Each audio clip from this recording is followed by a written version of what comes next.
Yes, you have also received this legal notice for breach of contract from Insight Global Services, and they are telling you that you have not completed the work. You have done a breach of contract, or even if you complete, accuracy is not there. So, as per the Indian Contract Act, Section 72-73, you are supposed to pay our fine.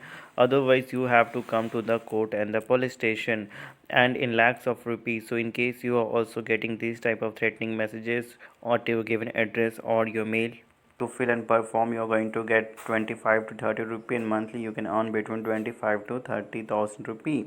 They take your ID proof, photographs, signatures, and then after that work started. But due to any reason, if you're not able to complete, they will demand the money.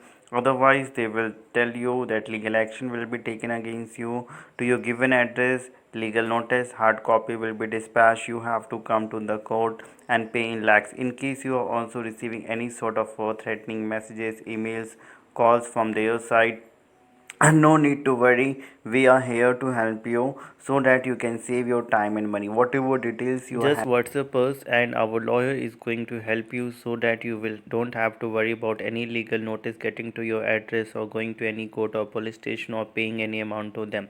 Even if it is required, we will talk to them, give complete solution that help you to come out from the situation. So to get our help, just contact us and save your time and money. Like the video, share it, subscribe our channel, be with us.